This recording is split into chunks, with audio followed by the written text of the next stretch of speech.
Olá, boa tarde a todos. Muito obrigada por estarem conosco hoje no nosso webinar. Vou dar mais um tempinho para que todos possam ingressar e a gente comece o evento.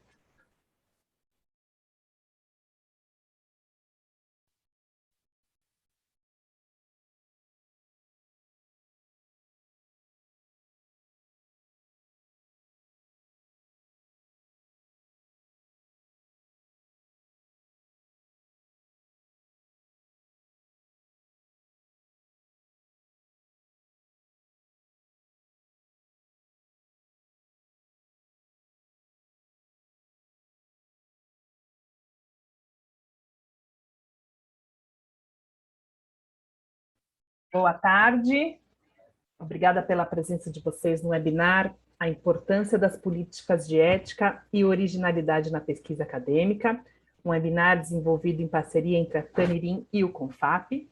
Eu espero, por favor, vou esperar mais uns minutinhos e a gente já inicia.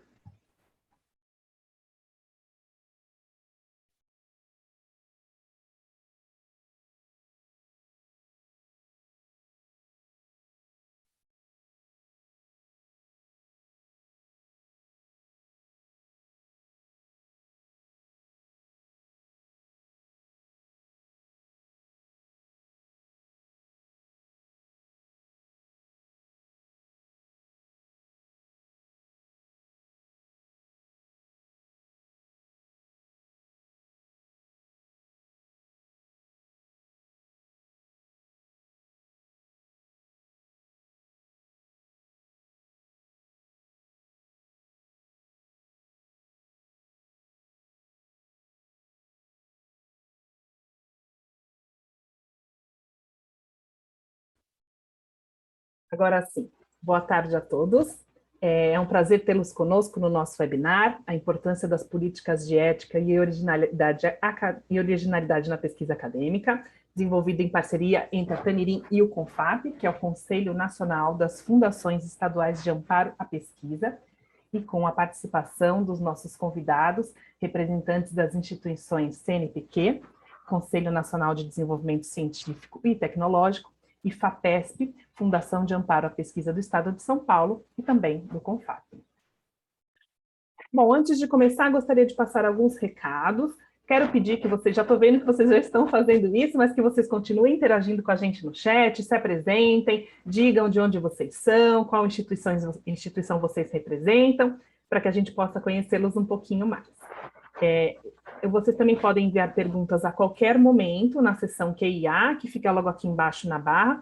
Peço, por favor, que vocês concentrem as perguntas para os palestrantes ali, que a equipe que está nos bastidores vai compilar todas as questões para serem respondidas ao final do evento.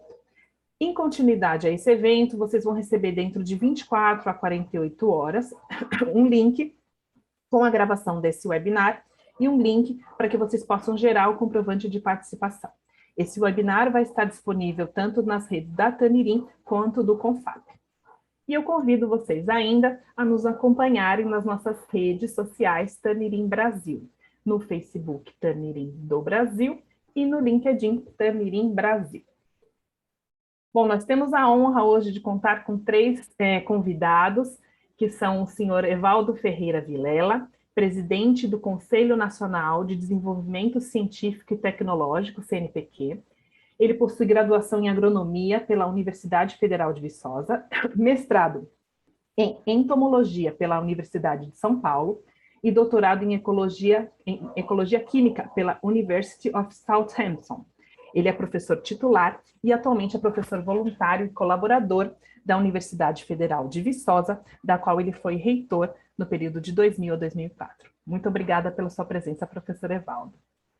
Temos também o nosso outro convidado, Luiz Henrique Santos, coordenador adjunto da Diretoria Científica da Fundação de Amparo à Pesquisa do Estado de São Paulo, a FAPESP, para assuntos de ética e integridade em pesquisa. Ele é coordenador científico da revista Pesquisa FAPESP e é professor sênior do Departamento de Filosofia da Universidade de São Paulo e professor visitante no programa de pós-graduação em Lógica e Metafísica da Universidade Federal do Rio de Janeiro. Ele foi professor visitante na Université de Paris e pesquisador visitante na École Normale Supérieure de Paris. Ele tem publicações nas áreas de filosofia da lógica e história da filosofia. Nosso terceiro convidado é o professor Odir Antônio Delagostin. Ele é presidente do Conselho Nacional das Fundações Estaduais de Amparo à Pesquisa, o CONFAP, e é diretor-presidente da Fundação de Amparo à Pesquisa do Estado do Rio Grande do Sul, a FAPERGS. Ele é graduado em Medicina Veterinária pela Universidade Federal de Pelotas, tem doutorado em Biologia Molecular pela University of Surrey e pós-doutorado pela mesma universidade. Ele é membro titular da Academia Brasileira de Ciências. Muito obrigada, professor Luiz Henrique, professor Odir, professor Evaldo, por estar aqui conosco hoje. E nos bastidores, temos aqui nos apoiando a nossa equipe Tamirim, que está, desculpa, que está representada pelo Leonardo Ferreira, nosso gerente regional de marketing, o César Barreto, nosso executivo de contas, o Guilherme Vasconcelos, nosso gerente de contas, Bruno Lancelotti, consultor de serviços acadêmicos, o André Desotti, desenvolvimento de contas, e eu, Camila Regis, consultora de marketing da Tamirim. Bom, antes de começar, eu quero mais uma vez agradecer o CONFAP, representado aqui pela Flávia Cerqueira, que nos apoiou muito na elaboração desse evento, pelo professor Odir, todo o apoio que nos deu para esse evento estar concretizado hoje. Eu quero explicar um pouquinho como vai ser a dinâmica do evento hoje. Nós vamos iniciar a primeira fase do webinar com perguntas direcionadas para cada convidado. Então, nós vamos ter perguntas específicas para cada um deles, que vai ter um tempo determinado de resposta. Na segunda fase do nosso evento, nós vamos ter duas perguntas gerais direcionadas a todos os convidados, que vão ter uma sequência de falas e de respostas. E aí, após esse debate, nós vamos passar a palavra para o César Barreto, que é nosso executivo de contas, que aí vai responder, vai encaminhar para os nossos palestrantes todas as perguntas da audiência. Por isso, fiquem à vontade e, ao longo do evento, direcionem suas perguntas na seção Q&A. Então, eu abro o nosso evento agora, direcionando a primeira pergunta, que vai para o professor Luiz Henrique Santos, da FAPESP. E a pergunta é a seguinte, professor: como se elabora um manual de ética e integridade acadêmica? Como é possível desenvolver um conteúdo que conte com o envolvimento de toda a comunidade acadêmica? Bom, antes de mais nada, eu gostaria de agradecer, né, o convite dos organizadores do evento, a oportunidade de estar aqui e divulgar, né, para a comunidade de pesquisa e para o público em geral, né, a importância das questões relativas à integridade da pesquisa, né? Eu entendo que a elaboração de um manual de boas práticas, né, deve se guiar, né, pelo propósito, pela motivação dessa elaboração, né? E foi isso que guiou, né, a elaboração, em 2011, do Código de Boas Práticas Científicas da FAPESP, né? Antes de mais nada, a adoção de um manual de boas práticas por uma instituição, por uma agência ou por uma sociedade científica tem um propósito simbólico importante, né? Ela sinaliza a uma comunidade de pesquisa o compromisso dessa instituição, dessa agência ou dessa sociedade com uma política ativa de promoção das boas práticas científicas. Em segundo lugar, a elaboração do código, de um manual, se justifica pelo fato de que a disseminação das boas práticas não se resume, vamos dizer assim, a atividades de doutrinação ética. Isso é, não basta o pesquisador estar convencido de que ele deve agir bem na sua atividade científica, né, para que ele ache bem. Ele precisa saber o que é agir bem em cada situação particular na sua atividade científica. Portanto, a função de um manual não é apenas de convencer os pesquisadores a agir de maneira cientificamente íntegra, mas também, e talvez principalmente, de comprometer os pesquisadores com uma reflexão que nem sempre é trivial, né, sobre o que é agir de maneira cientificamente íntegra em cada situação particular. Isso porque há condutas que são obviamente viciosas, né? Se eu copio um artigo de outra pessoa e publico em meu nome, obviamente isso é um plágio, é uma má conduta científica, né? mas há também aspectos e situações da atividade científica em que a fronteira entre as boas e más condutas não é inteiramente nítida nem consensual. Não é? Por quê? Porque os efeitos deletérios cientificamente de certas condutas não são absolutamente evidentes. Um código, um manual de boas práticas, deve dirigir a atenção dos pesquisadores a esses aspectos, a essas situações, e orientar os pesquisadores sobre que decisões tomar nas diferentes situações. E, finalmente, um código deve levar em conta que a formação de juízo de valor no campo da integridade da pesquisa pressupõe, vamos dizer assim, a convergência entre a adesão a diretrizes que são derivadas dos aspectos gerais, comuns da atividade científica, comuns a todas as áreas do conhecimento, e a aplicação dessas diretrizes gerais, a interpretação dessas diretrizes gerais à luz dos aspectos particulares derivados das peculiaridades das diferentes áreas de pesquisa.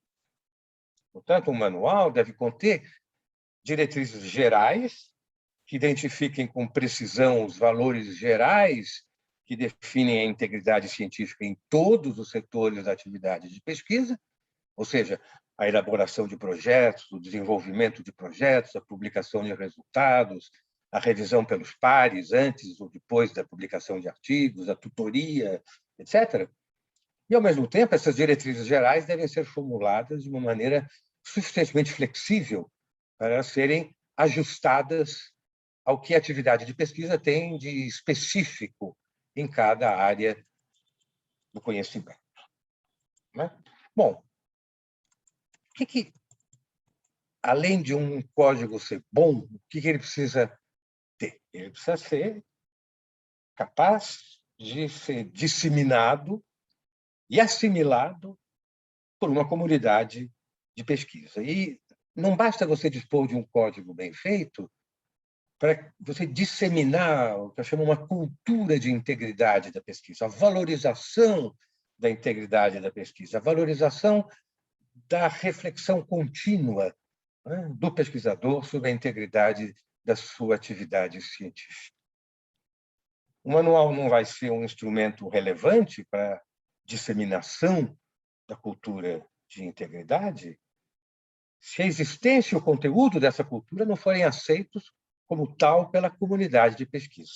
Por isso, a elaboração de um código, de um manual, deve envolver de maneira metódica, por meio de suas diversas instâncias de representação, a comunidade científica como um todo. E foi isso que aconteceu com a elaboração do Código de Boas Práticas da FAPESP, que foi exaustivamente discutido com lideranças da comunidade de pesquisa de São Paulo e do Brasil.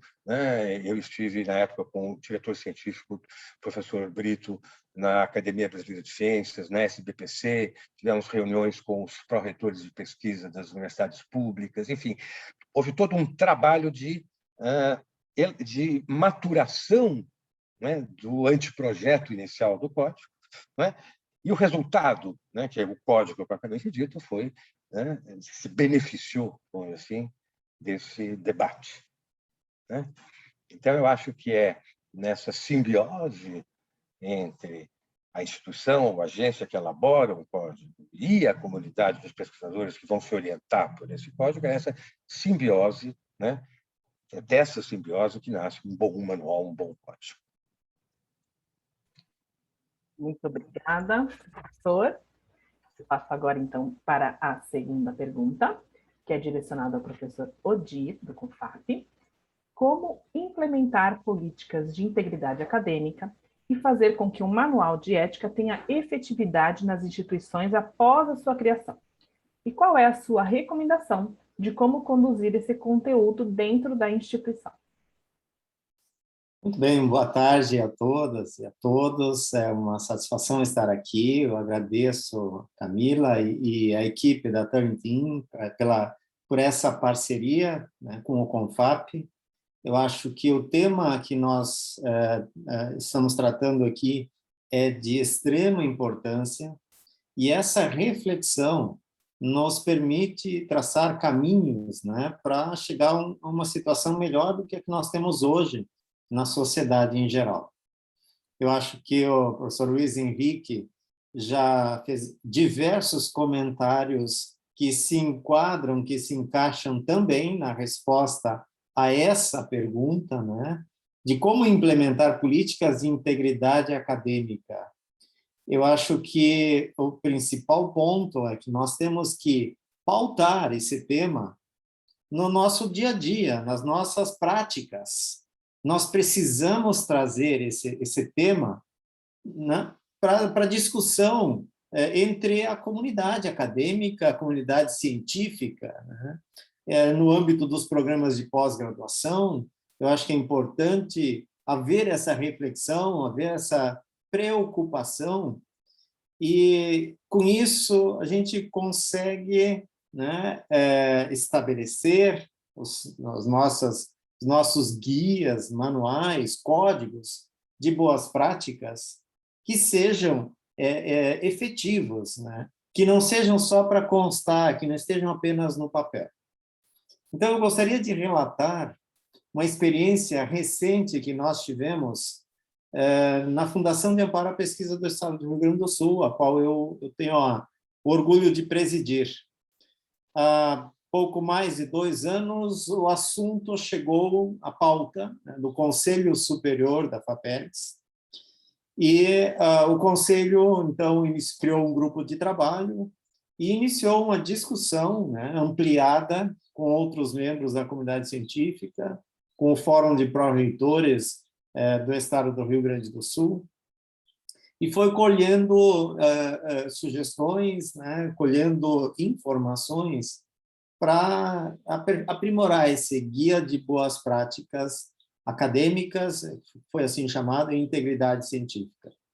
É claro que o Código de Ética da FAPESP é um documento importante que foi elaborado já há um pouco mais tempo, né, e foi resultado de um trabalho bastante intenso, né, teve a contribuição de muitas pessoas, então ele já é um documento orientador e ele foi utilizado por nós. Então, a sugestão que eu deixo aqui é que se parta de algum material já existente e se construa em cima deste material para chegar ao manual, ao guia adequado para a sua instituição, para a sua realidade, né, que atenda, digamos assim, os princípios éticos esperados em um documento, né, orientador. Agora, não basta elaborar um documento e dizermos, nós temos um documento, nós temos um guia, nós temos um código. Então, agora, não há mais nenhum tipo de desvio, porque todos estão seguindo rigorosamente esse código. Não, não é assim que funciona, né? Nós sabemos, né? A adesão, a observação dessas recomendações, elas precisam também ser pautadas, ser colocadas, né, a todo momento em evidência, ser disseminadas para que se torne parte da cultura, né? Quando se tem um guia, um código escrito, ele é necessário ainda estar escrito porque ele não faz parte da nossa cultura. Cultura é algo que nós não precisamos ter escrito, né? É algo natural. Então, para se tornar algo natural, precisamos trabalhar, precisamos estimular, orientar e até cobrar, né? Fazer cobranças de que esse guia, esse código, esse manual seja efetivamente observado. Nós já temos nas nossas instituições diversos aspectos que relacionados à ética em pesquisa, que já estão praticamente enraizados, já praticamente fazem parte da cultura. Comitê de Ética em Pesquisa, Comitê de Ética no Uso de Animais em Experimentação, são 2 comitês que praticamente todas as instituições que têm atividade de pesquisa científica possuem, né? Porque há uma legislação federal que regulamenta e as instituições elas precisam aderir, precisam ter os seus comitês de ética. E existe toda uma cadeia, né? E se a instituição não tiver, o projeto de pesquisa submetido a uma agência, se não tiver uma comprovação da submissão a um comitê de ética, ele não é acolhido, ele não é enquadrado. Se eu faço uma pesquisa sem ter o aval, o olhar, a aprovação de um comitê de ética, e essa pesquisa faz uso de pessoas ou de animais, a revista científica que observa esses aspectos de ética na pesquisa não vai nem olhar, não vai nem avaliar o meu artigo se eu não tiver informações que demonstrem que essa pesquisa teve o olhar externo, teve a aprovação de um comitê de ética em pesquisa, seja ética humana ou seja ética no uso de animais de experimentação. Então, tendo tido essa experiência na FAPERGS recente de criação de um guia de boas práticas científicas e integridade acadêmica, nós agora, para que esse guia, de fato, passe a ser efetivo, passe a ser observado e utilizado, nós estamos assim orientando que as instituições, que as nossas ICTs também criem seus códigos, seus documentos, seus guias, e se a instituição ainda não tem, o pesquisador, ao submeter um projeto para a FAPERGS, ele deverá declarar que tem conhecimento do conteúdo deste guia e adere a essa orientação. Aquele projeto ele está aderente àqueles aspectos relacionados a questões de ética humana, relacionados à questão de uso de animais, relacionados à questão de reconhecimento de autoria, relacionados à questão que não envolvem plágio, né? Tudo isso faz parte da integridade acadêmica que nós precisamos fomentar, que nós precisamos estimular, que nós precisamos cobrar para que isso faça parte da nossa cultura e para que isso seja observado em todas as instâncias, desde a pesquisa mais elementar, feito lá talvez na iniciação científica, até aquela pesquisa de ponta, né, que está descobrindo a cura do câncer, que vai trazer um grande benefício para a sociedade, né? O resultado dessa pesquisa vai trazer um grande benefício para a sociedade. Agora, se ela não foi feita seguindo os princípios éticos, ela não tem valor, né? Ela não vai ser respeitada. Então, acho que com isso eu tentei, né, contextualizar, espero ter respondido adequadamente às perguntas. Obrigado. Com certeza, professor Odir. Muito obrigada. Então, eu passo agora para a terceira pergunta dessa nossa primeira fase, para o professor Evaldo. Professor, a pergunta é a seguinte: o que tem sido feito para estimular a ética e garantir a originalidade na pesquisa nacional? O seu microfone está mudo, professor. A gente está sempre aprendendo, né, com essas lives, mas eu quero aqui muito agradecer, em nome do CNPq, a oportunidade de estar aqui com vocês e cumprimentar aí o professor Luiz Henrique e o professor Odir e a todos vocês que nos acompanham. É um tema extremamente oportuno, né? Lembrando que a pesquisa no Brasil, a ciência brasileira, é uma ciência que tem evoluído, né?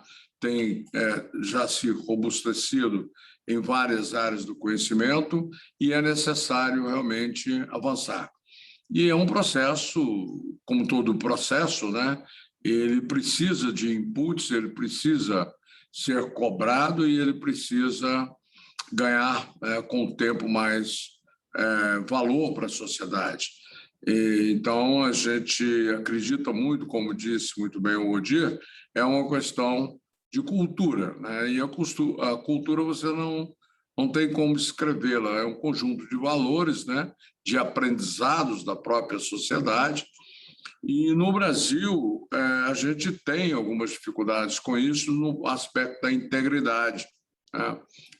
Obviamente, somos melhores do que muitos países do mundo na questão da integridade, mas ainda falta elementos à nossa sociedade para realmente nós galgarmos patamares mais confortáveis de integridade. Aqui no CNPq, eu respondo essa pergunta, iniciando pelo CNPq, que essa pergunta foi feita ao CNPq lá no início desse século, né?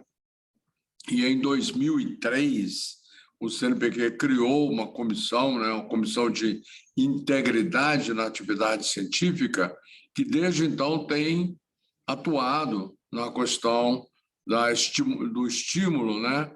Estímulo pela análise de denúncias, né? Que nos chegam e dado resposta a essas denúncias. Então, você cria aí um ciclo de alimentação do sistema principalmente sobre plágios, né, que muitas vezes são detectados e que chegam a nós. E essa comissão, desde 2003, então, ela vem funcionando, e aqui eu quero publicamente agradecer ao professor Beirão. O professor Beirão, ele, lá das Minas Gerais, é hoje presidente da FAPEMIG. O professor Beirão, ele foi integrante dessa equipe e até hoje ele pertence à SEAC, como a gente fala aqui no CNPq, e que recentemente, inclusive, nós renovamos um membro dessa equipe, são 4, são membros por área do conhecimento, né? Nós temos o professor Beirão na área biológica, nós temos a professora Márcia Barbosa na área mais das ciências sociais, enfim, são 4 membros que nos ajudam aqui, analisando aqueles processos que nos chegam e que dizem respeito à ética na pesquisa. Então, como é um processo permanente, nós estamos sempre atualizando as nossas práticas, levando essa comissão ao conhecimento dos comitês de assessoramento do CNPq, para que observem, né, o que nós não temos uma política de integridade ou uma política de acompanhamento da ética na pesquisa, mas nós temos as diretrizes que foram produzidas lá em 2003 e permanecem até hoje, são levadas aos nossos comitês pelo professor Beirão, que participou no início, e lá naquele início também, na elaboração dessas diretrizes, são 21 itens, né? São 21 itens dessa diretriz, dessa orientação com relação à ética na pesquisa, e nós tivemos lá no início o professor Walter Colli, professor Velho, o professor Alaor, da UFMG, nos ajudou muito lá atrás em constituir essas normas, essas diretrizes, né, que persistem até hoje e sobre as quais, inclusive, nós estamos agora... Bom, antes disso, eu quero dizer que nesse conjunto do que nós estamos estimulando, né, as práticas éticas, eu quero dizer que nós aqui no CNPq tem 1 ano e meio que nós chegamos aqui e nós reformamos todos os aspectos da integridade, desde a ouvidoria, né, que nós repaginamos a nossa ouvidoria, e também o sistema de controladoria interna do CNPq, que tem a ver, né, porque é uma cadeia que, quando começa numa denúncia, né, ou numa verificação, você tem que ter a cadeia funcionando para chegar ao final. Então, agora, com o retorno presencial, nós também fizemos algumas lives, né, sobre a questão da ética na pesquisa nesse meio tempo, mas agora, com o retorno presencial dos nossos servidores, nós vamos enfatizar. E ainda respondendo essa pergunta, eu quero aqui, como eu fui reitor de uma universidade federal, eu acompanhei também a evolução dessa questão da ética na pesquisa e ética de uma maneira geral na universidade, e me lembro muito bem do esforço, do trabalho que foi feito na universidade para a constituição da Comissão de Ética, que tem um valor extraordinário para seguir os processos relativos à investigação científica, quando se usa seres humanos, quando se usa animais, enfim, todas as questões de boas práticas na pesquisa. E isso eu quero reconhecer aqui que foi um avanço, né? As comissões de ética nas universidades públicas, até onde eu acompanho, elas têm sido bastante efetivas, têm mudado a cultura do trato na pesquisa. Então, eu tenho mais algumas coisas, mas eu deixarei para depois, para não comentar tudo agora, mas eu posso dizer que nós estamos evoluindo aqui no CNPq, as boas práticas têm um espaço ainda grande para se desenvolver e nós estamos atentos, porque é preciso, né, cada dia mais nós temos a ética na pesquisa. Muito obrigado. Eu que agradeço, professor Evaldo. Bom, eu passo agora, então, para a nossa segundo momento, segunda fase do nosso webinar, que são as perguntas gerais direcionadas para todos os nossos convidados. Então, eu vou fazer a nossa primeira pergunta agora, que nós vamos ter uma sequência de fala do CONFAP, o professor Odir, na sequência, para a mesma pergunta, né? Na sequência, o professor Evaldo e depois o professor Luiz Henrique. Então, a nossa pergunta é: como são disseminadas as atuais políticas de ética na pesquisa dentre as organizações e instituições de ensino? E aí eu passo para você, professor Odir. Bom, eu acho que, como eu comentei na primeira pergunta, né, um aspecto muito importante é a questão das exigências legais, né? Quando há a obrigação de ter, junto ao projeto de pesquisa, um comprovante de aprovação do Comitê de Ética, isso favorece, isso estimula, né? E até obriga a disseminação dessa cultura, dessa prática, né? De que o projeto tem que atender critérios éticos, né? Que vão ser avaliados por uma comissão de especialista e que poderá fazer orientações e sugestões de adequação. Eu falo isso também com conhecimento de causa, não por integrar um comitê de ética, mas como pesquisador que trabalha com modelos animais e que precisa de, né, sempre submeter o seu projeto ao Comitê de Ética em uso de animais de experimentação e que muitas vezes recebe recomendações. Olha, essa prática não é a mais adequada. Olha, para evitar o sofrimento de animais ou para reduzir o número de animais, é importante, talvez, né, repensar esse aspecto, conduzir o experimento de uma forma um pouco diferente. Então, acho que isso ajuda a disseminar, né, as práticas de ética na pesquisa.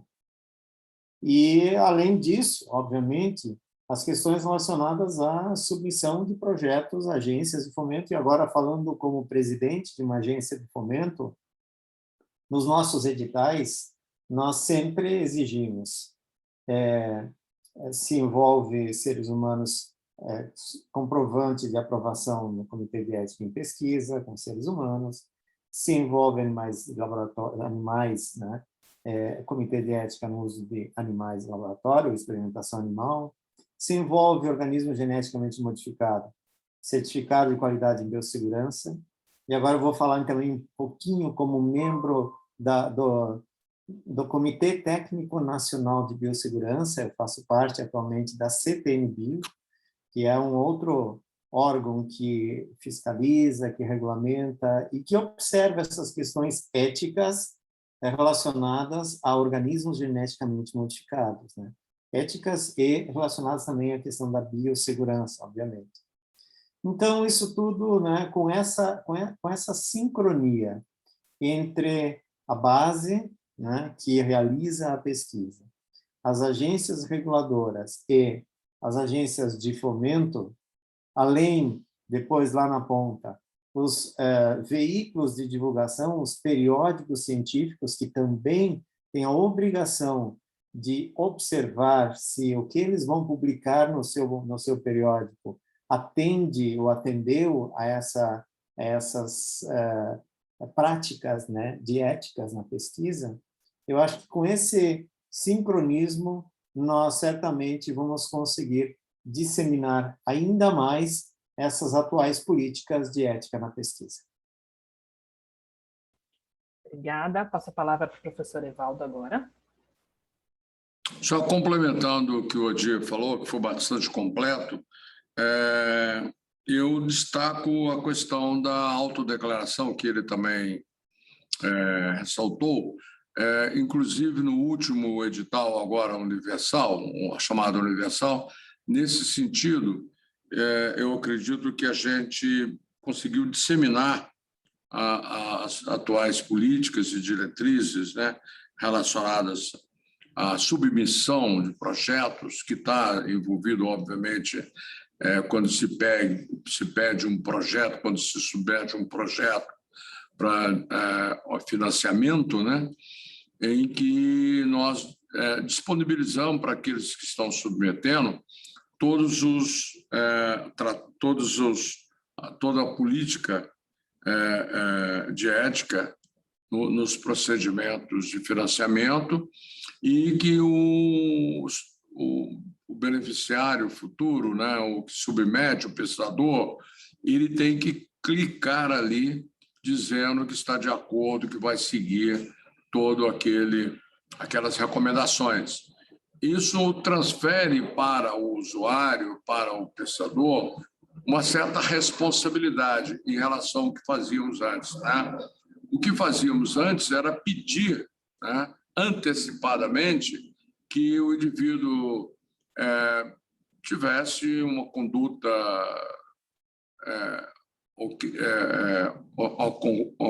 conduta satisfatória, e através da qual ele demonstrava para a gente. Então, se ele é doutor, ele tinha que botar um documento ali que ele era doutor.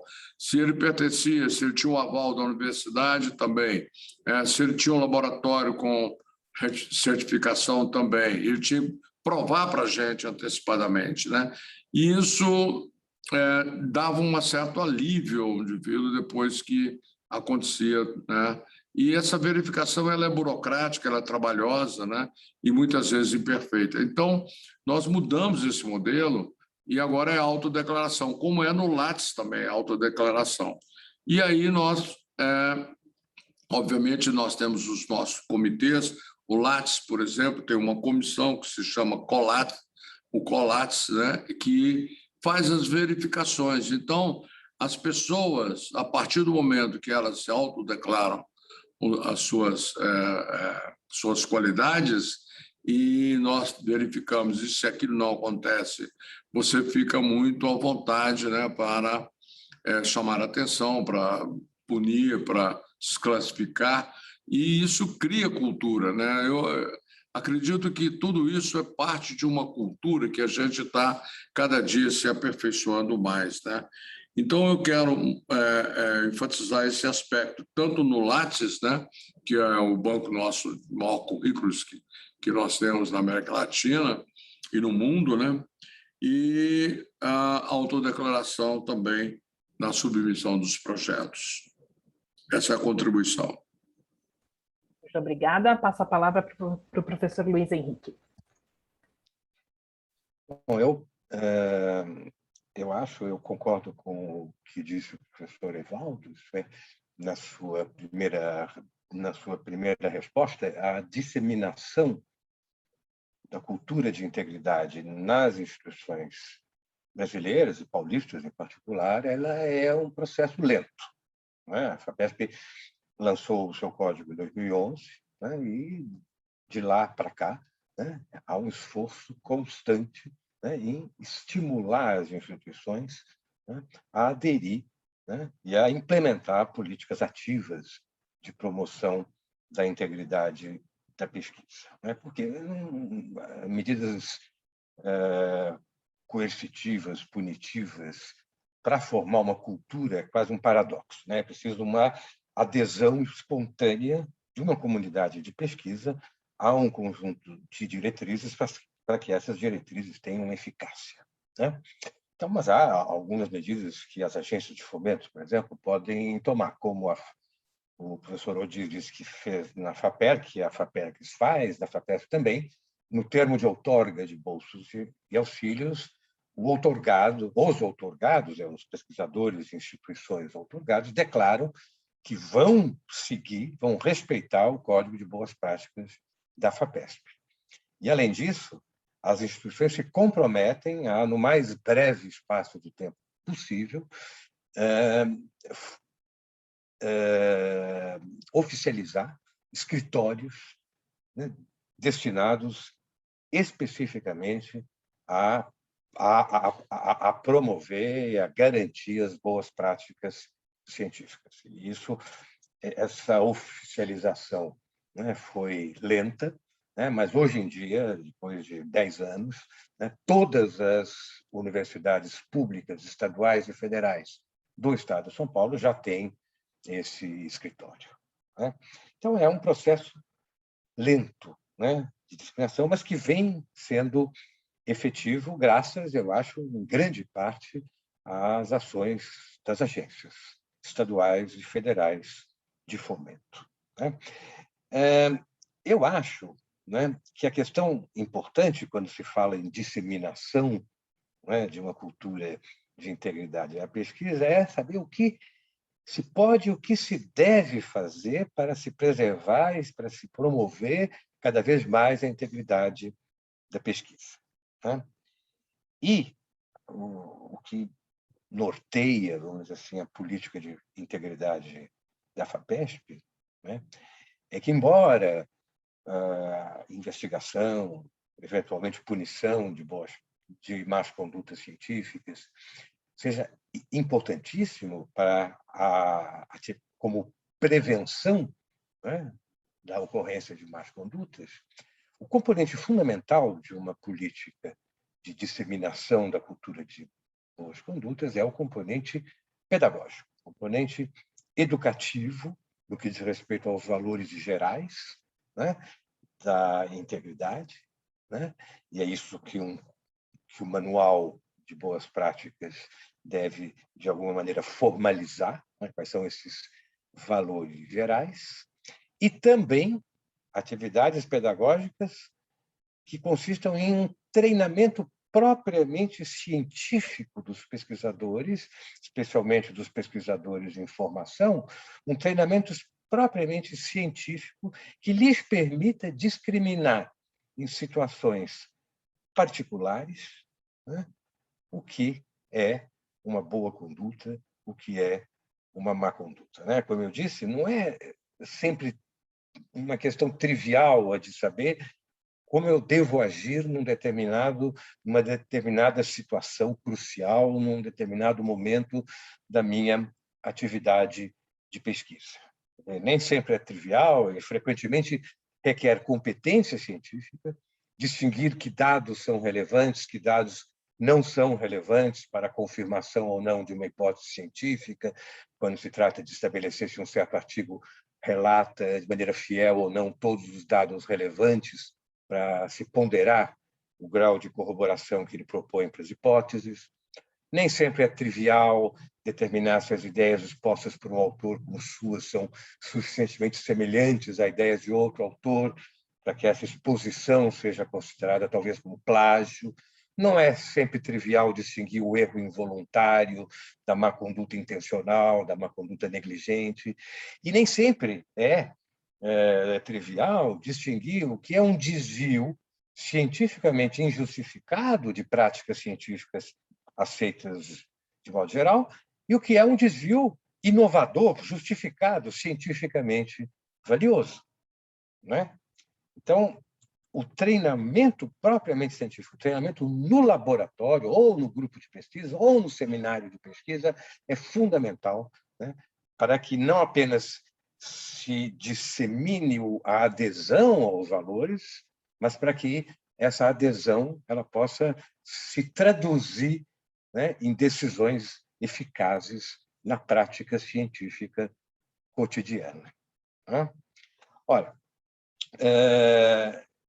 eu acho que isso é uma coisa que a FAPESP, por exemplo, reconhece quando ela produz iniciativas, como está produzindo agora, como é o nosso programa de mentoria de pós-doutorado. Nós estamos submetendo os novos bolsistas de pós-doutorado a um programa que nós chamamos de consolidação profissional. Entre outras coisas, a consolidação profissional requer, né, o treinamento, tanto ético como propriamente científico dos jovens pesquisadores, para respeitar os valores da integridade, né? Então, para finalizar, né, eu acho que o que é mais importante para a disseminação de uma cultura de integridade, né, é estimular as instituições a cada vez mais incluírem nos seus currículos de formação, desde de pesquisadores, desde a iniciação científica até o pós-doutorado, incluir nos currículos disciplinas relativas à integridade e incluir no processo de tutoria, de formação de jovens pesquisadores, a tutoria e a formação no que diz respeito à aplicação dos valores da integridade nas situações particulares de pesquisa em cada área particular do conhecimento. Muito obrigada pelas excelentes contribuições que vocês estão nos dando hoje. Estamos aqui todos recebendo muitos comentários no chat, muitas perguntas, a nossa audiência, o público está realmente muito interessado e aproveitando muito do conhecimento de vocês. Passo agora para a nossa segunda pergunta geral, que é: quais vocês consideram que são as melhores práticas para assegurar que a produção acadêmica nacional atenda aos padrões internacionais de pesquisa com integridade? E eu passo, primeiramente, a fala para o professor Evaldo.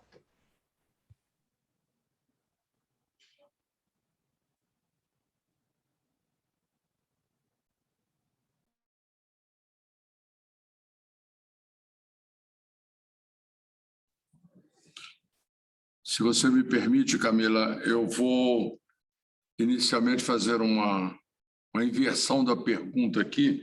Quais vocês consideram que são as piores práticas para assegurar a produção acadêmica? Porque, bom, antes de mais nada, o professor Luiz Henrique, eu acho que a gente não tem muito mais o que falar. Depois que ele pontua a tutoria e a capacitação, eu acho que se a gente reforçar nas nossas instituições, é o que eu estou tentando fazer mais aqui no CNPq, porque essas duas palavras, essas duas práticas, duas iniciativas, elas são absolutamente basais, né? Você tem que capacitar as pessoas, sejam elas do quadro, sejam elas pesquisadores, sejam técnicos, e tutorar, porque o aprendizado nessa área, num país onde todos procuram levar vantagem, né, é um negócio que realmente tem que ser tutorado, tem que chamar a atenção, tem que correr atrás, né? E aí inclui aí também uma questão séria que é a cobrança, né? As nossas instituições, de uma maneira geral no Brasil, claro, a FAPESP tem um processo bem mais estruturado, aqui no CNPq também, né? Mas a CAPES também tem um processo muito bom, mas ainda precisa melhorar, né? Claro, é um contínuo, né? Mas é fundamental que a gente consiga que a gente não consegue avançar se realmente não tiver cobrança, e as nossas instituições, ainda pelas más condutas, nós ainda deixamos muito a desejar. Esse é um ponto que, para mim, é muito claro que a gente tem que aprimorar, né? E cobrar mais a má conduta, seja na pesquisa, seja no profissional que trabalham com a pesquisa. Mas eu acho que a pergunta de quais são as piores práticas, né, professor Luiz Henrique, tem uma que eu acho assim, no Brasil, eu estou lutando com esse negócio aqui no CNPq, é o fatiamento de artigos científicos, né, e a inclusão de pesquisadores nas coautorias de artigos que não são coautores, né? Então, isso me incomoda muito, porque isso é uma exigência. Aqui no CNPq, por exemplo, eu estou lutando, mas é luta mesmo, gente, porque é mudança de cultura. Parar de contar paper, pelo amor de Deus. Né? Nós temos que ver a qualidade do trabalho que o indivíduo está produzindo. Num dado momento, contar paper foi um negócio muito importante, né? Mas nós estamos em 2021, né? Nós não estamos mais lá na década de 90. E aí, quando você faz isso, você estimula, por uma sociedade ainda que está se iniciando, né? Nós somos muito novos ainda na pesquisa, o fatiamento, né? Então, o indivíduo, ao invés de publicar um artigo, que é o ético, né? Ele faz 3 artigos, né? Porque com 3 artigos ela eleva a melhor posição para o curso de pós-graduação dele. Isso é uma prática que está acontecendo, nós sabemos dela, então nós temos como agência de parar de contar paper, porque senão a gente está contribuindo para que as pessoas tenham más práticas, né? Se nós queremos boas práticas, nós temos que influenciar nisso também. Então, agora, com a volta do presencial, não só em termos de webinars, que tornou-se uma prática muito produtiva, muito interessante, é realmente fazer capacitação, né? Isso nós estamos, viu, professor Luiz Henrique? Nós vamos até amolar o senhor aí, porque é um trato que eu fiz com essa comissão, com o professor Beirão, de nós tentarmos produzir mais treinamento a partir da comissão, porque é isso que nós acreditamos que pode transformar mais rapidamente a nossa atual situação. Muito obrigado. Que agradeço. Passo agora a palavra para o professor Luiz Henrique. Bom, eu acho que essa questão tem muito a ver com a questão anterior, né? Eu vou fazer uma pequena gambiarra, né? Eu vou complementar um pouco a resposta à questão anterior, mas acho que sem fugir dessa questão. E vou complementar muito na linha dessa fala agora do professor Evaldo, que eu acho extremamente pertinente, né?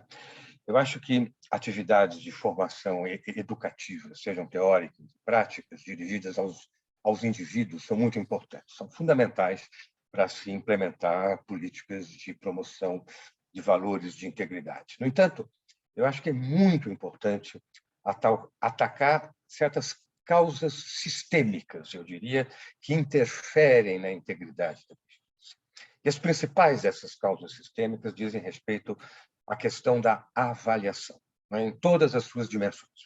Tanto a avaliação pelos pares, né, em análise de projetos, em análise de artigos para publicação, seja a avaliação institucional, né, para a concessão de bolsas, de auxílios, para promoção em carreira e assim por diante. Isso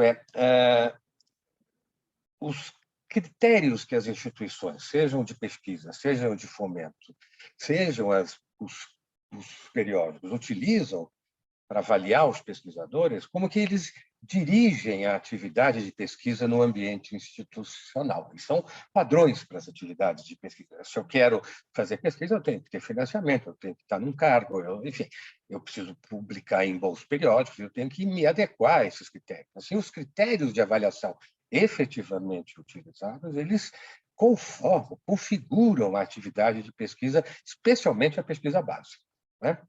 Ora, há um consenso internacional crescente de que a ênfase excessiva em critérios quantitativos, né, tem sido um entrave, não apenas para a preservação da integridade da pesquisa, mas também para a própria produção de trabalhos científicos realmente originais.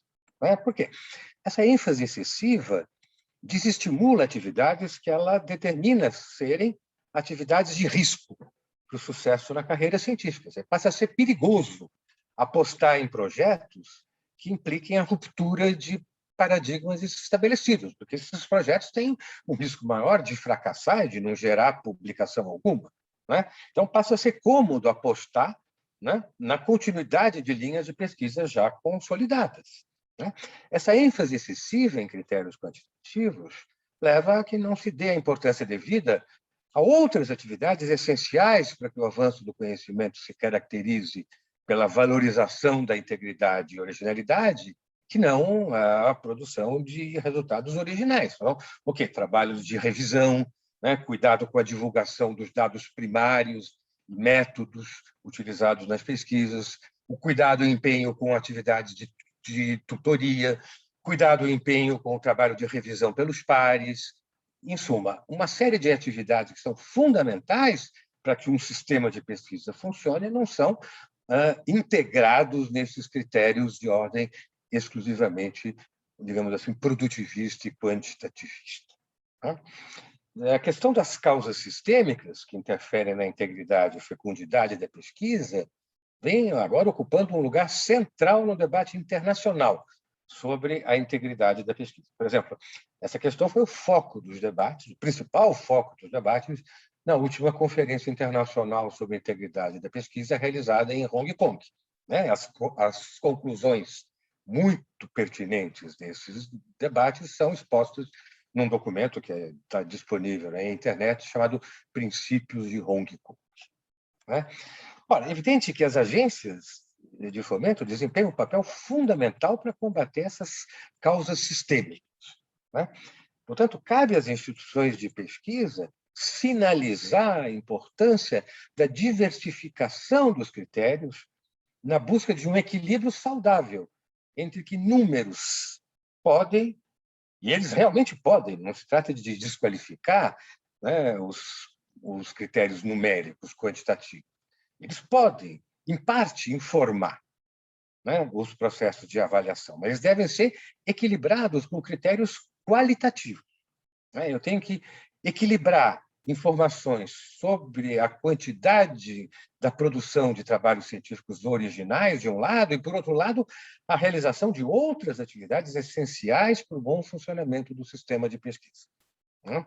Então, há uma preocupação da FAPESP, por exemplo, com isso, que é muito grande hoje, e eu sei, eu tenho contato com membros de comitês de área de CNPq, CAPES, de outras agências, FAPERJ principalmente, eu estou atuando muito no Rio de Janeiro agora, né? Mas eu sei que também a FAPERJ, há uma preocupação muito grande nas agências, né? Porque não é simples, quer dizer, como é que você conduzir uma avaliação qualitativa, né? Não é simples. Então, as agências de fomento têm a obrigação de estimular iniciativas e políticas que contribuam para o autocontrole da comunidade de pesquisa no que concerne à integridade de um ponto de vista não apenas quantitativo, mas também qualitativo, né? E aí eu destaco, por exemplo, a preocupação que as agências de fomento têm, e acertadamente têm hoje, com as políticas de acesso aberto, né? Que elas são fundamentais para que os trabalhos, os resultados das pesquisas possam ser verificados, criticados, confrontados e assim por diante. Então, a política de acesso aberto, não só de trabalhos, mas também de dados primários e métodos de análise, é um exemplo, né, do que se pode fazer hoje para se disseminar a cultura da integridade, que é indissociável da cultura da originalidade, né? Não há originalidade sem integridade. Obrigado. Eu que agradeço. Passo agora a palavra para o professor Odir. Fica muito fácil, né, de responder depois dessas duas grandes intervenções aqui, contribuições, né, do professor Evaldo e do professor Luiz Henrique. Meu papel aqui já é bem mais bem mais fácil, né? Porque eu só quero ressaltar alguns pontos já destacados aqui, que são de extrema importância, né? O que pode, eventualmente, levar alguém a ter algum desvio de conduta? Bom, pode ser uma pessoa, né, com mau caráter, pode ser um mau caráter, né, como a gente diz, e você vai fazer de qualquer jeito. Mas, no meio científico, normalmente as pessoas que se dedicam à pesquisa, à produção de conhecimento, né, à publicação de artigos científicos, são pessoas com um alto nível de instrução, né, nível superior, geralmente pós-graduação, etc. Mas há pressões, né, e uma delas é imposta pelas agências de fomento, de ter produção, né, ter número, né, e por isso a importância das agências de fomento ajustar o seu, né, o seu relógio, a sua bússola, né, para não valorizar só números, mas também levar em consideração a qualidade. Então, eu concordo com o que foi dito aqui, que é importante, né, observar esse aspecto. É necessário desestimular a fragmentação da produção científica e é necessário desestimular o inchaço da lista de autores de um artigo científico, né? Então, eu acho, como é que a gente pode desestimular isso?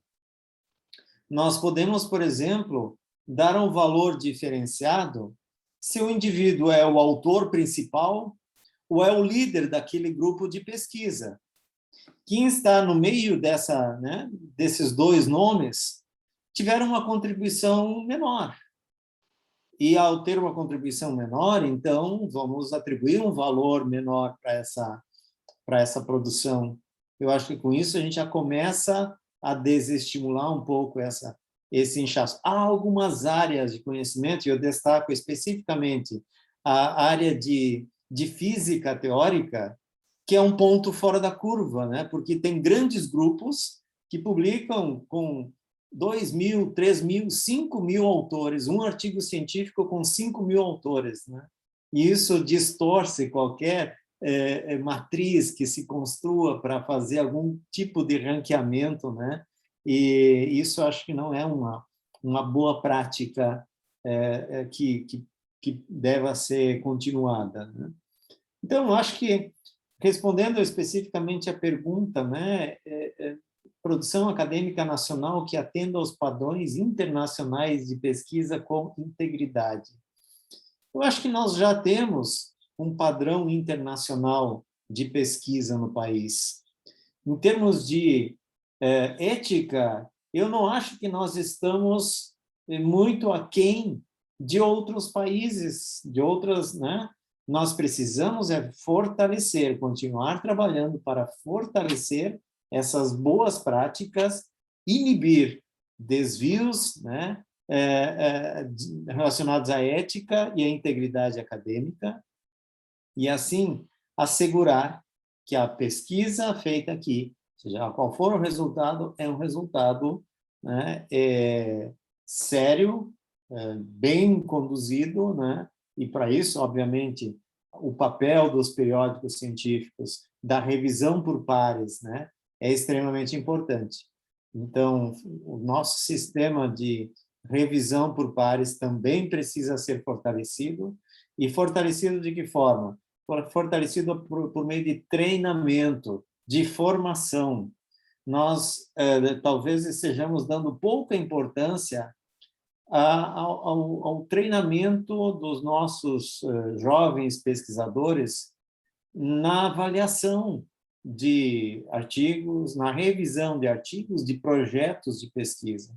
O que eu tenho observado como presidente da FAPERGS é que, em algumas situações, os avaliadores que a gente, né, encaminha o projeto para que seja avaliado, a avaliação é muito superficial, a avaliação é muito de baixa qualidade. Isso eu observei também no CNPq, quando fui membro de comitê assessor do CNPq. Muitas vezes os ad hocs não fazem o trabalho bem feito, fazem um trabalho muito superficial, às vezes tendencioso, às vezes aí está a má conduta, né? Há também revisões, má conduta na etapa de revisão, na etapa de avaliação, tanto do projeto quanto do artigo científico que foi submetido para publicação. Então, talvez a gente devesse dar um pouco mais de atenção à formação dos nossos pesquisadores também para essa atividade. Muitos não aprendem não são instruídos de como fazer uma boa avaliação, fazer uma avaliação criteriosa de um artigo ou de um projeto. Eles acabam tendo que aprender na prática, e muitas vezes isso, né, não acontece.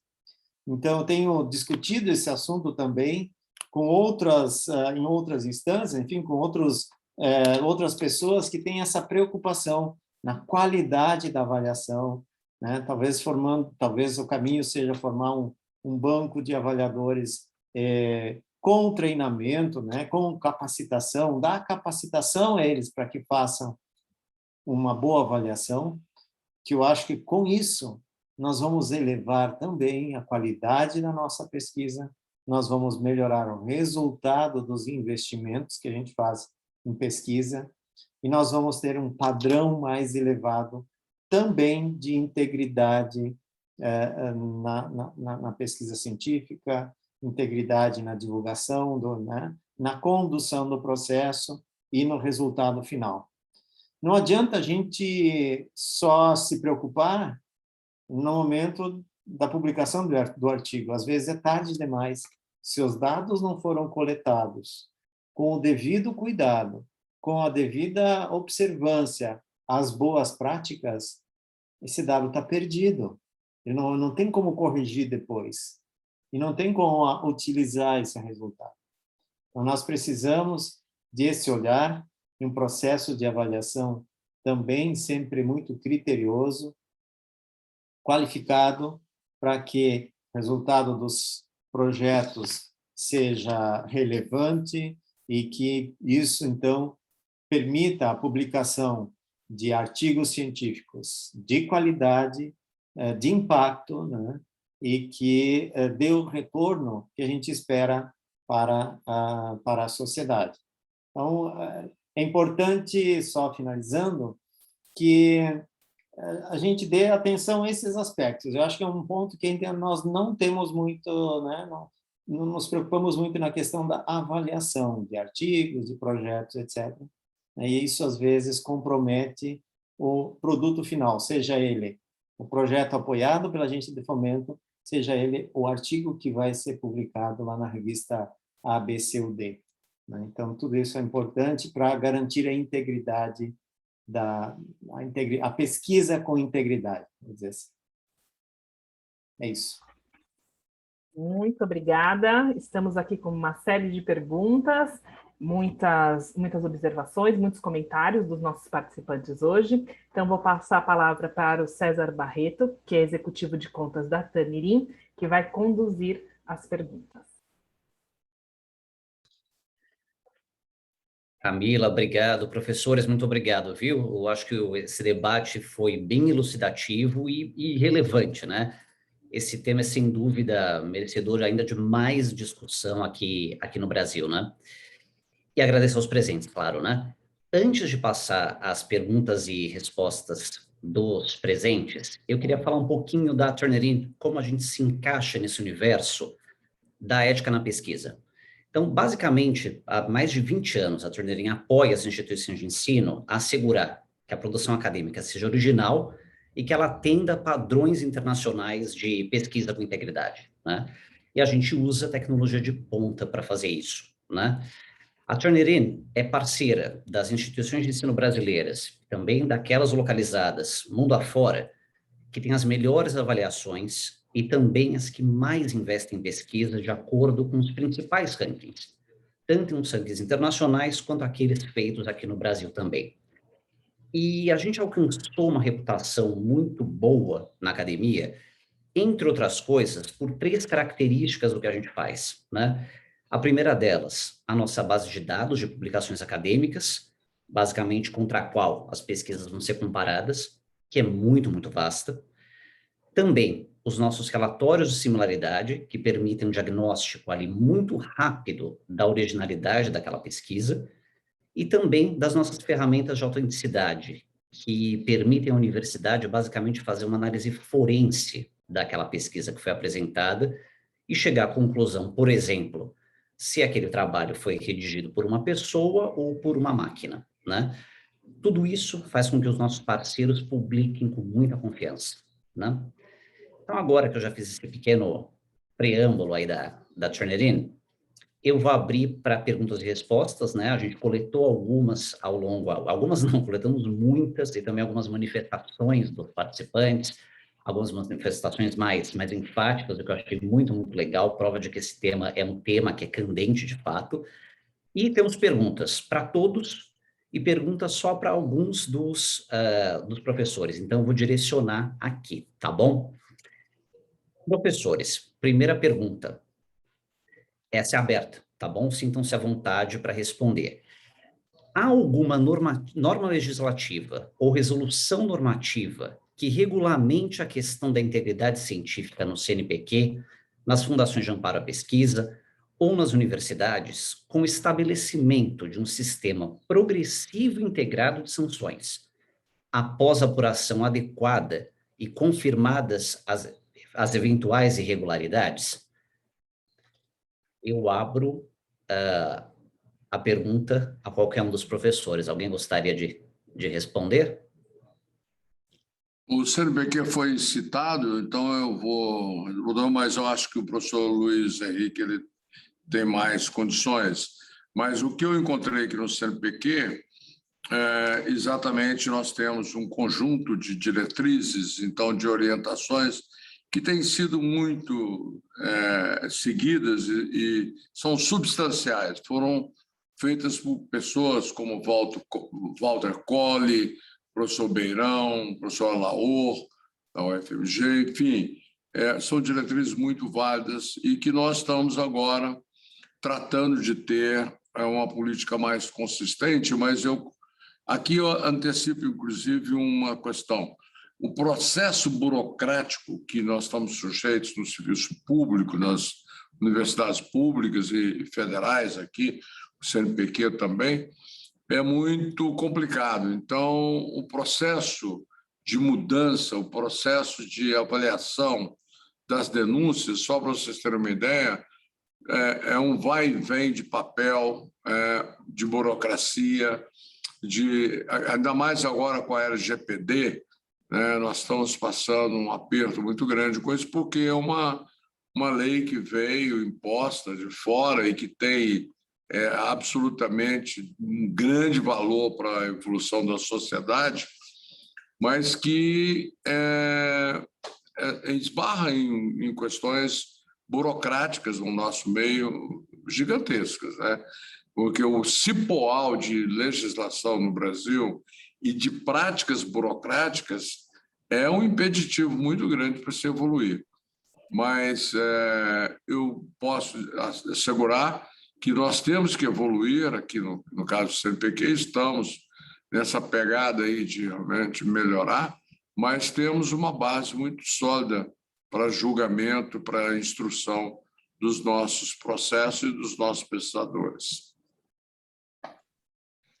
Bom, eu gostaria de falar, a experiência da FAPESP, uma experiência já de 10 anos, né? O Código de Boas Práticas da FAPESP tem 6 seções. 5 seções são dedicadas à tipificação, que são más condutas, boas condutas, né? Definições que devem pautar, né, a avaliação de cada situação particular, de dúvidas sobre se uma conduta é apropriada ou não, se houve ocorrência de má conduta ou não. A última seção do Código ela é dedicada, e é a seção mais delicada do Código, ela é dedicada a formular diretrizes para a investigação e eventual punição de más condutas, né? Investigadas e enfim, confirmadas como más condutas. Isso por que é muito delicado? É delicado porque você tem 2 objetivos que, em muitas situações, eles são contraditórios. E você tem que equilibrar isso. Você tem que ser rigoroso, você tem que evitar o corporativismo, você tem que ser rigoroso e, ao mesmo tempo, você tem que ser justo. Isso é, você tem que respeitar o direito elementar de defesa, que todo mundo tem, né, deve ter, e o direito de presunção de inocência. Então, o Código procura balancear essas duas coisas, por isso define procedimentos que necessariamente, inevitavelmente, levam os processos de investigação a serem lentos. Certo? Eles precisam ser lentos. Eu acho que a FAPESP tem menos entraves burocráticos do que o CNPq, mas também tem entraves burocráticos, porque a FAPESP é uma fundação, enfim.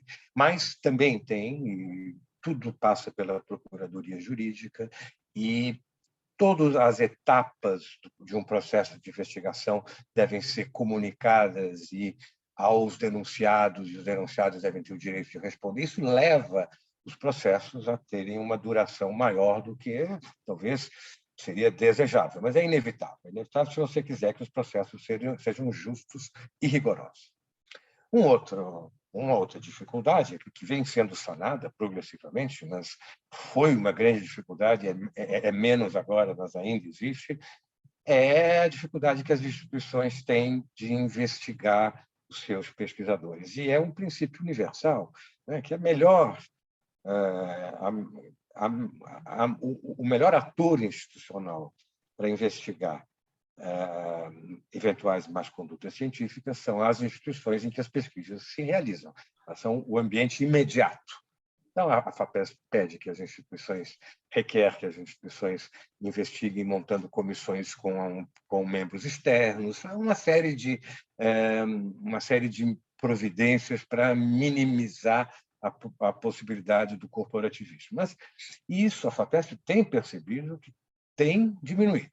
Então, hoje nós temos já muitos processos, mais de 150 processos concluídos, né? Desses, mais da metade responsabilizando pesquisadores por más condutas. No momento em que esses pesquisadores são responsabilizados, as instituições têm lá as suas diretrizes para punir esses investigadores. A FAPESP tem as suas, a FAPESP pune os pesquisadores com a cassação provisória do direito de pedir bolsas de auxílios, 1 ano, 2 anos, 3 anos, até 4 anos, não é isso? E nós temos um site de boas práticas que tem um subsite, uma subpágina que é sumário de casos. E nessa subpágina são publicados sumários dos casos em que pesquisadores são responsabilizados, e esses sumários, como a FAPESP não acredita em punição eterna, ficam públicos, disponíveis por um tempo determinado, normalmente o tempo da punição que é dada. Então, são todas questões muito complicadas.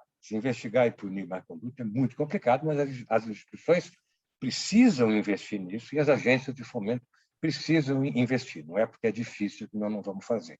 A gente está fazendo, apesar de todas as dificuldades. Perfeito, acho que foi muito bem respondido, né? E nós, nas fundações de amparo à pesquisa, a gente tem observado que o nosso poder também é um tanto limitado, e quem tem que fazer uma investigação e eventualmente aplicar alguma punição mais severa são as instituições de vínculo do pesquisador, né? Nós podemos suspender o grant, né? Suspender o auxílio à pesquisa, a bolsa, e ficamos por aí em termos de punição. Mas há casos, né? E a gente presenciou isso, há casos em que a instituição, então, tem que tomar providências, e por isso é importante que as instituições também, as instituições científicas e tecnológicas, tenham os seus códigos, tenham os seus guias, o seu regramento em relação a essas questões éticas e de integridade acadêmica. Por isso, a gente está estimulando as instituições a criar. E aí, no Rio Grande do Sul, nós temos bons exemplos. Na Universidade Federal do Rio Grande do Sul, a PUC do Rio Grande do Sul, a Unicinos, enfim, diversas grandes instituições aí têm um regramento atual e bem elaborado que inclusive eu posso dizer que pode servir como base para outras instituições. Professores, muito obrigado. Temos mais uma, na verdade temos algumas, mas eu acho que a gente não vai ter tempo para todas, então pelo menos mais uma aqui. Essa pergunta é do professor Paulo para todos. Como consideram o papel das bancas de examinação, qualificação e defesa, dos programas de pós-graduação na disseminação de cultura de integridade, uma vez que muitos ainda consideram os procedimentos éticos de estudo como apêndice da pesquisa e não como estruturante do trabalho investigativo? Algum professor gostaria de começar? Eu acho que as bancas têm, sim, um papel importante e eu acho que mais no sentido de orientação, né? Obviamente, se o projeto foi executado sem observar boas práticas, certamente os resultados estão comprometidos, né? E muitas vezes fica difícil dar continuidade quando, né, se detecta essas fragilidades. Mas as bancas têm, sim, uma responsabilidade e o dever de orientar, né, quando detectam algum tipo de inconformidade, né, de apontar e servir como, né, como foi bem colocado aqui, um orientador, uma tutoria, né? A tutoria é importante para conduzir o jovem pesquisador no caminho correto também em relação às boas práticas, né? E então acho que o dever dos docentes, dos orientadores, não só da banca, mas dos orientadores, dos colegas, inclusive, né, nos programas de pós-graduação, acho que nós precisamos elevar um pouco o grau né? Em inglês tem um termo mais apropriado, né? Nós temos que raise the awareness dessa questão no âmbito dos programas de pós-graduação, para que não surjam lá más condutas, para que as boas condutas sejam observadas e sejam sempre seguidas, né? Sem isso, né, as coisas nascem tortas lá no início e fica difícil endireitar depois, né? Por isso, a importância de também levar o assunto para os programas de pós-graduação, pautar esses assuntos no âmbito dos nossos programas de pós-graduação. E isso acho que nós podemos fazer, inclusive, talvez por meio envolvendo a CAPES, que é o órgão que avalia programas de pós-graduação, podemos fazer, obviamente, por meio das agências de fomento em geral, né, que concedem recursos de bolsas e de auxílio à pesquisa, né? Mas isso tudo é importante e, claro, que aquele filtro, a banca de qualificação, a banca de defesa, é um filtro que também tem sua importância nesse contexto. Eu só gostaria de complementar pois não. o que o professor Odir disse, quer dizer, acho que todas as instâncias de avaliação na comunidade científica, e são várias, né, se avalia muita coisa, se avalia pedido de bolsa, pedido de auxílio, artigos para publicação, seleção de candidatos para pós-graduação, enfim, e bancas, né? Todas as instâncias de avaliação têm que estar comprometidas com os valores da integridade da pesquisa e levar em conta o respeito a esses valores como um critério fundamental, né, para as suas avaliações. Agora, o que é importante, acho que ressaltar rapidamente, é que as instâncias de avaliação, inclusive pareceristas ad hoc, elas refletem a cultura dominante na comunidade de pesquisa. Se houver uma cultura dominante de integridade da pesquisa na comunidade, é muito difícil que uma instância de avaliação fuja desses valores de integridade, né? Então, eu acho que é um processo, né, para usar uma palavra da moda, holístico. Você tem que agir sobre a comunidade como um todo, tem que disseminar uma cultura natural, quase automática, de respeito aos valores de integridade, né?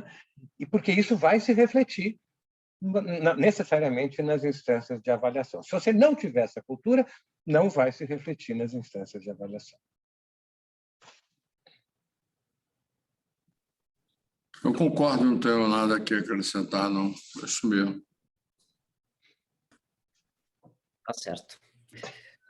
Professora, olha, muito obrigado. Agora a gente já vai caminhando aqui para o finalzinho do nosso seminário. Eu vou devolver só a palavra para a Camila, que vai fazer esse encerramento. E, mais uma vez, muitíssimo obrigado, viu? Foi um grande prazer estar aqui. Obrigado. Obrigada a todos.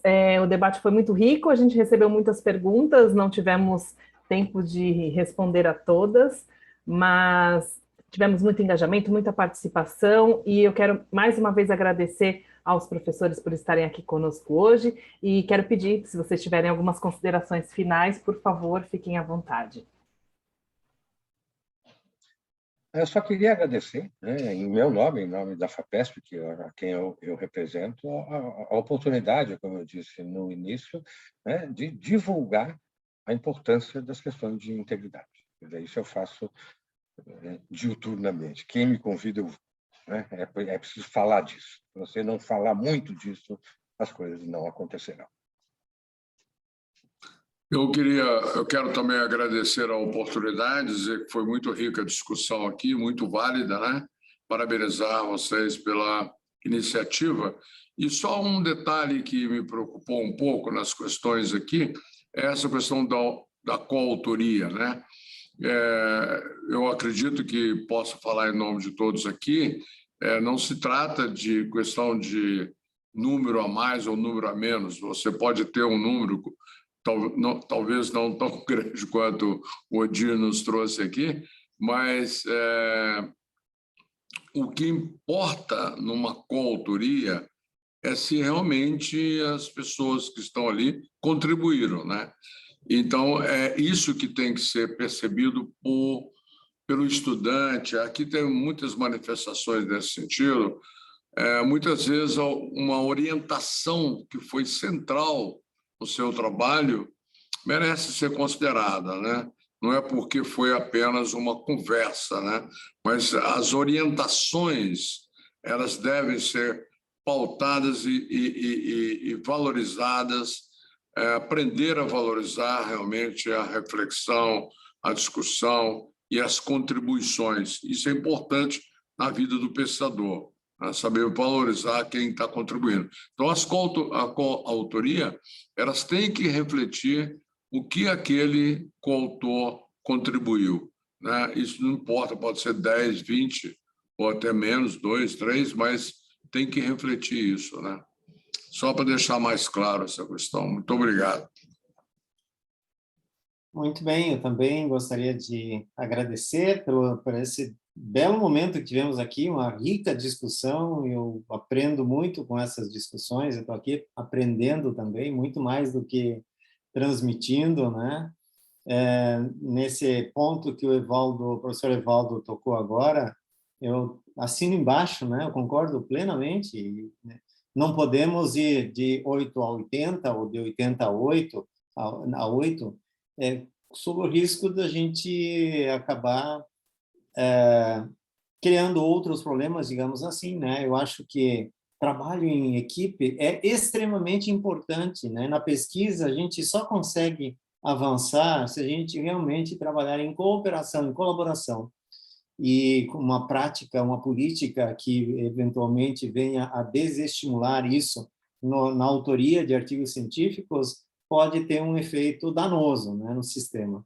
Então, não é isso, é muito mais do que o professor Evaldo destacou, eu assino embaixo, também concordo com esse aspecto.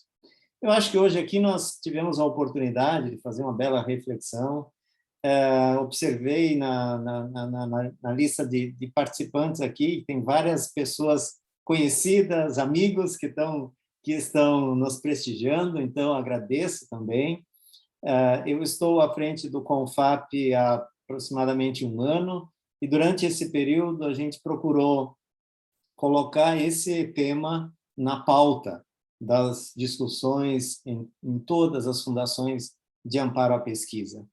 Eu acho que vamos continuar, né? Como o professor Luiz Henrique comentou, temos que falar sobre isso a todo momento, temos que destacar, temos que realçar a importância disso, né?